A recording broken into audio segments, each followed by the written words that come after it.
తెలంగాణ రక్షణ సేన పార్టీ ప్రధాన లక్ష్యం సుదీర్ఘమైన అనుభవంతో ఏర్పరచుకున్న 5 లక్ష్యాలు ఉన్నాయి. దాన్నే పంచజన్యంగా ఈరోజు ముందుకు తీసుకుపోతా ఉన్నాం. మొట్టమొదటిది ఈ దేశానికి బాలలే రేపటి పౌరులు. వాళ్లకు మంచి విద్య, అది కూడా ఉచితంగా ఇచ్చి, వాళ్ళు కేజీ టు పీజీ ఇక్కడి నుంచి అమెరికా వరకు ఎంత చదువుకున్నా వాళ్ళకు ఉచితంగా విద్యా సదుపాయం కల్పించాలి. వాళ్ళ కార్పొరేట్ స్థాయి విద్యను అందించాలనేది ఫస్ట్ డిమాండ్, ఫస్ట్ మేనిఫెస్టోలో ఉన్న ఫస్ట్ పాయింట్. రెండోది వచ్చేసి ఉచిత వైద్యం. ఈ రోజు ప్రతి ఒక్కరు ఈ రోజు కార్పొరేట్ వ్యవస్థలో ఎంత అడిగితే అంత ఫీజులు ఇచ్చి వాళ్ళ ఉన్న ఆస్తులన్నీ తాకట్టు పెట్టుకుని జబ్బులకు వాళ్ళ జీవితం మొత్తం ఆ డబ్బులు ఇచ్చే పరిస్థితి వస్తుంది.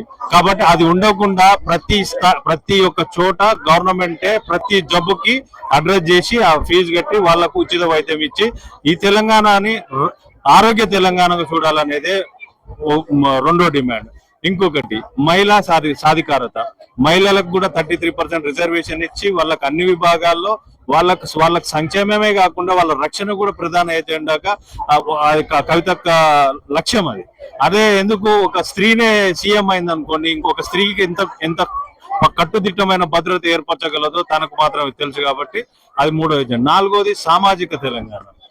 ఈరోజు తెలంగాణలో ఉన్న అన్ని వర్గాల ప్రజలు పీడింపబడుతున్నారు. దానికోసం సామాజికంగా ప్రతి ఒక్కరికి ఈ రోజు ఉన్న బీసీలకు, ఎస్సీలకు, మైనారిటీలకు అందరికి ఏదో ఉచిత స్కీములు అవి కాకుండా వారికి ఉన్న మౌలిక సదుపాయాలను, వాళ్ళ ఇన్ఫ్రాస్ట్రక్చర్ ని డెవలప్ చేసి వాళ్ళను కూడా ఆత్మగౌరవంతో, వాళ్ళు కూడా ఆర్థిక పరిస్థితులతోటి మంచి సంపన్నంగా సుస్థిరంగా బతకాలనే లక్ష్యంతో ముందుకు పోతా ఉన్నది.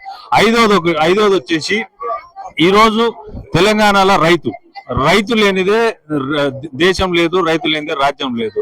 రైతుకు ఈ రోజు ఒక యూరియా బస్తా తెచ్చుకోవాలంటే యాప్ లో పోయి దాన్ని ఓటీపీ చెప్పి 3 సార్లు ఓటీపీ చెప్పి తీసుకొచ్చుకునే దౌర్భాగ్య పరిస్థితులు ఇవాళ తెలంగాణ రాష్ట్రం పరిస్థితి ఉన్నది. కాబట్టి ఇలాంటి పరిస్థితులు ఉండొద్దు.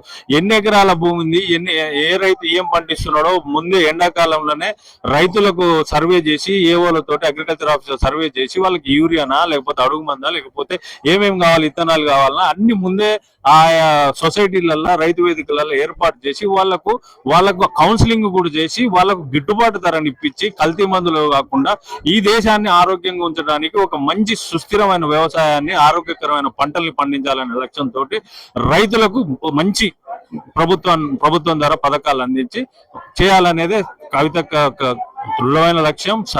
తెలంగాణ రక్షణ సేన యొక్క దృఢమైన సంకల్పం. ఈ 5 పాంచజన్య ఎజెండాలు ఏ ప్రభుత్వం అమలు చేసినా అది అద్భుతమైన రాష్ట్రం ఏర్పడుతుంది. ఇప్పుడు వాళ్ళకి ప్రతిపక్షానికి ఆలోచన లేదు, అధికార పక్షానికి ఆలోచన లేదు. కేవలం కవితక్క గారికి మాత్రమే ఇది సాధ్యమవుతుందని మేము ప్రగాఢంగా నమ్మి తెలంగాణ రక్షణ సేనలో ముందుకు సాగుతాం.